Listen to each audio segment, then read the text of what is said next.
मकर संक्रांतीच्या खूप खूप शुभेच्छा. पत्रकार बंधू आपण सगळे आलात त्याबद्दल भारतीय जनता पक्षाच्या वतीने मी आपला खूप खूप आभारी आहे. आज 14 जानेवारी 2026 माझी सावंतवाडीसारख्या संस्थांच्या शहरात उपनगराध्यक्ष या पदावर आज बिनविरोध निवड झाली. आपल्याला माहिती असेल की भारतीय जनता पक्ष हा कार्यकर्ता तयार करणारा पक्ष आहे. माझ्यासारखा एक सर्वसामान्य कार्यकर्ता आज एवढ्या मोठ्या पदावर केवळ आणि केवळ जर कोणामुळे आला असेल तर तो फक्त आणि फक्त भारतीय जनता पक्षामुळे आलेला आहे. मित्रांनो, आज मला या ठिकाणी आपल्याला सांगायला अतिशय आनंद होतो की भारतीय जनता पक्षाने ही जबाबदारी देत असताना आपण एक गोष्ट लक्षात घ्यावी, मेरिट डिमेरिट.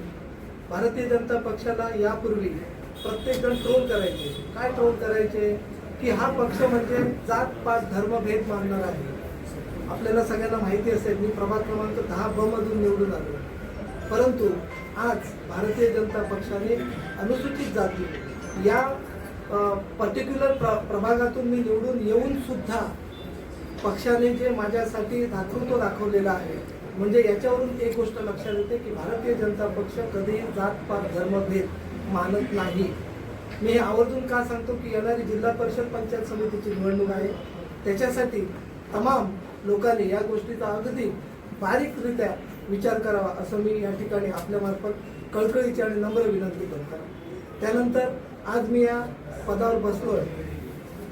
सगळ्यात पहिल्यांदा माहिती असतं की प्रत्येक पुरुषाच्या मागे एक स्त्री असावी लागते. खरोखरच आज या पदावर पोहोचण्यासाठी मला घरातून जो काही सपोर्ट मिळाला त्या सपोर्टसाठी मी माझ्या फॅमिलीचं, माझ्या बायकोचं मनापासून या ठिकाणी कौतुक करतो. मित्रांनो, आज इथे मी पोचलोय. हे पोचत असताना माझा अगदी जवळचा मित्र कसा असावा त्याचं जिवंत उदाहरण म्हणजे विनोद सुरेश रावळ. या माणसाने हे पद मला मिळण्यासाठी जे काय अतोनात प्रयत्न केले, त्याच्याबरोबर माझा दुसरा मित्र विलास जाधव हा सुद्धा तिथे अगदी प्रामुख्याने मला त्या वॉर्डमध्ये जास्तीत जास्त हायेस्ट वोट्सने निवडून आणण्यासाठी ते खूप प्रयत्न केले. आपल्याला सगळ्यांना माहिती असेल की संपूर्ण जिल्ह्यामध्ये मला नगरसेवक पदाला 959 मत आहे. That credit goes to Vilas Jadhav, कारण त्या माणसाने जी मेहनत केली ती मेहनत मला फायदेला आहे. त्यानंतर हा जो आज उपनगराध्यक्ष पदाचा जो विजय आहे माझा, तो मी माझ्या प्रभाग क्रमांक 10 मधील सगळ्या कार्यकर्त्यांना मी समर्पित करतो. कारण भारतीय जनता पक्ष हा कार्यकर्त्यांचा पक्ष आहे. भारतीय जनता पक्ष हा केवळ आणि केवळ कार्यकर्त्यांनी तयार केलेला पक्ष आहे. आज या ठिकाणी मी अगदी मनापासून या महाराष्ट्र राज्याचे प्रदेश अध्यक्ष रवींद्रजी चव्हाण यांचं मी मनापासून या ठिकाणी आभार प्रकट करतो. कारण या व्यक्तीने माझ्यावर जे काही प्रेम दाखवलं, मी साहेबांना विश्वास देतो की त्यांचा हा जो विश्वास माझ्यावर टाकलेला आहे तो कधीही विश्वासाला तडा मी जाऊ देणार नाही.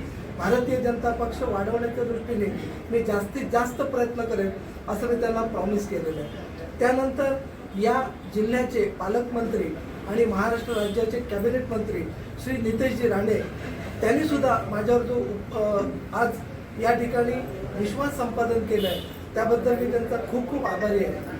त्यानंतर या संपूर्ण आपल्या संपूर्ण मतदारसंघाचे खासदार साहेब नारायणराव राणे यांचा देखील मी मनापासून या ठिकाणी आभार प्रकट करतो.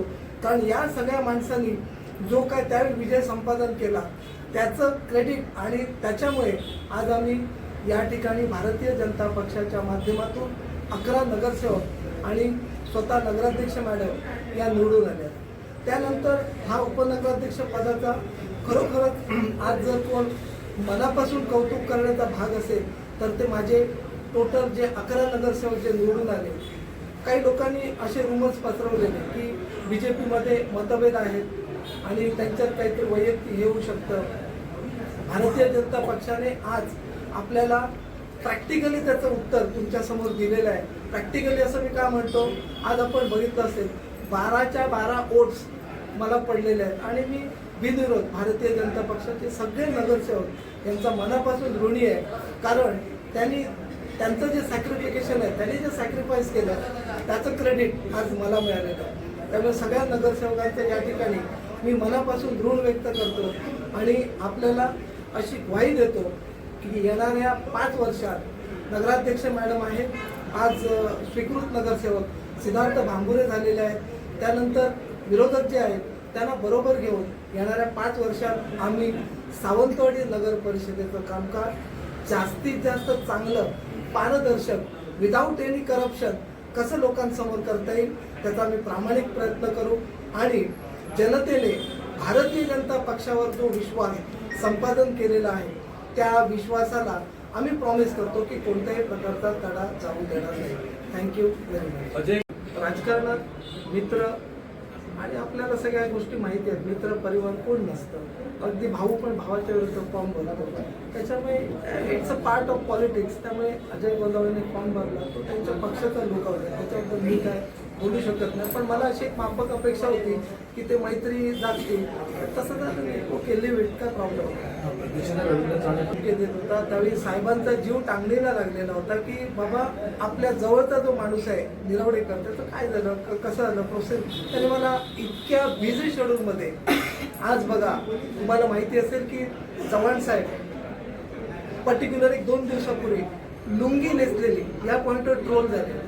पण आपल्याला मित्रांनो माहिती आहे का त्यांनी लुंगी का नेसलेली?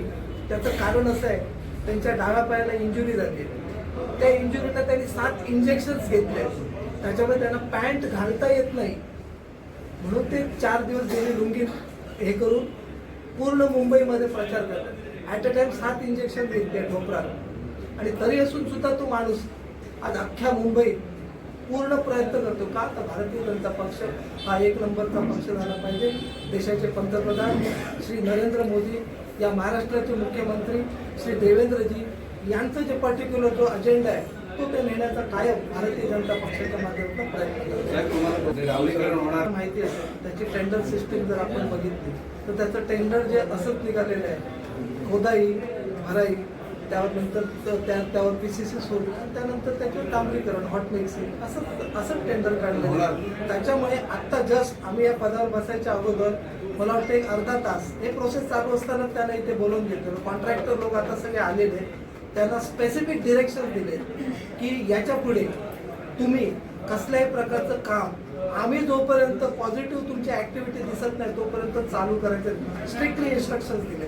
त्यामुळे तुम्ही जर आज दोन्ही प्रभागात बघाल 10 नंबर आणि 9 नंबरमध्ये, तर त्यांचं काम आम्ही बंद केलेलं आहे. पर्टिक्युलर जसं टेंडर काढलं त्या टेंडरप्रमाणे जर काम झालं तरच तुम्ही गो हेड, अदरवाईज स्टॉप. जिथे भराई केल्याचं कसं आहे हे बघा, आता कचऱ्याचा डेपो हा काय एक वेगळा भाग आहे ना. आपल्या प्रशासनाने गेली कित्येक वर्ष तिकडे तो डेपो तयार केला. आता त्या डेपोमध्ये थोडेसे कामगार कमी आहेत किंवा काही लोक त्यात पर्सनल वेस्टेड इंटरेस्ट घेऊन काम करतायत. आता ते कशा प्रकारे काम करतात ते आपण बघितलं.